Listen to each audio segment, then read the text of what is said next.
I'm Christy. Today I want to talk about working with loved ones with invisible disabilities. This week we consider our final category of disability, invisible disabilities. Working with individuals with invisible disabilities has its own set of issues. When I think about working with individuals with invisible disabilities, I find myself thinking in extremes. On one hand, I think that working with individuals with invisible disabilities can be easier than some of the other categories. On the other hand, I think this may be the most difficult category of all. Let me explain. On the easier end of the spectrum, if you know or understand how to work with individuals in the other categories, you're likely to be able to work with individuals with invisible disabilities fairly easily. There's a lot of overlap. And there comes a point where working with special needs is working with special needs. The specific issue or disability doesn't really matter. You've already adjusted to working with someone who doesn't function typically. That's really no different. However, if you don't know that the individual has a disability, which is the very definition of an invisible disability, well, then it can be even more difficult to deal with them because you're thinking they're typical and they're not. That definitely complicates interactions. As for the specific area of concern for working with individuals with invisible disabilities, I think the key is to be aware that not all disabilities are obvious at first glance, and sometimes not even at second or third glance. But that doesn't mean that the disabilities don't require accommodation or modifications. This is where the "it's easier to work with" part comes in. Once you know or understand what the disability is, it's likely to fall into one of the other categories we've already discussed.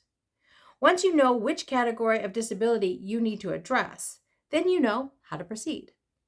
And knowing what the path ahead looks like is likely to simplify your choices and decisions. Now, that's not to say that working with the individual is easy. And as we've already discussed, working with each type of disability creates its own set of issues and challenges. If the individual has a disability in several different categories, things get complicated and difficult pretty quickly. But identifying the category or categories you need to work with helps simplify your preparations and expectations. Here's an example. Let's say that you're observing a bunch of kids. Some music comes on and they all start dancing. Then you notice one child is moving differently. As you watch more closely, you realize they're doing all the same moves, but they look different doing the moves. Maybe it's offbeat, or maybe they're stiff or uncomfortable looking while doing the moves. Whatever the difference is, you notice it. Another time, you're watching the same group of kids and notice the same child struggling to interact as naturally or smoothly as the other children are. You begin wondering if this child has some form of special needs. Maybe something on the autism spectrum? Maybe some mild form of physical disability? Or maybe the child is simply a bit socially unsure and awkward. Observation alone doesn't usually provide all the answers we need to know whether or not an individual has a specific disability.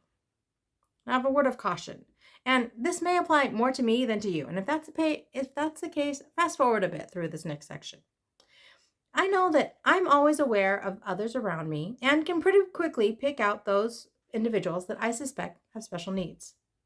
After over 2 years of living with special needs and being surrounded by individuals with special needs in a lot of different settings, I've learned what to look for. And I do it almost without thinking. But I'm also always aware that I could be wrong in my assessment, especially if I don't know the individual well.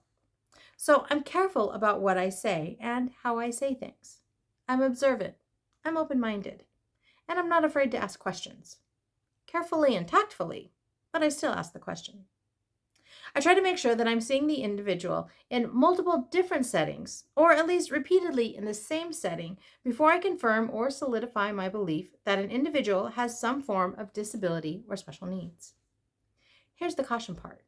Remember that not everyone has a disability. Some people are just quirky. Others have odd interests or habits. Still others are quiet or introverted and may appear awkward. Also, remember that just because you suspect or think something doesn't mean that you have to confirm it. Sometimes I find people watching and making my own observations is all that's appropriate and entertaining to me. So as we wrap up, I think that there are a few key points to keep in mind when working with individuals with invisible disabilities. First of all, not all disabilities are obvious at first glance, or second or third glance. Invisible disabilities do exist. Many invisible disabilities fall into another category once they're revealed. This means that you know how to interact with the individual and help them once you know what the specific disability is. And finally, sometimes an individual has disabilities in several different categories. These disabilities may be visible or invisible.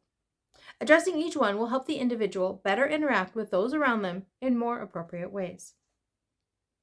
Regardless of the disability and whether it's easily visible or invisible, each individual longs for the same things: to be loved, accepted, and respected for who they are.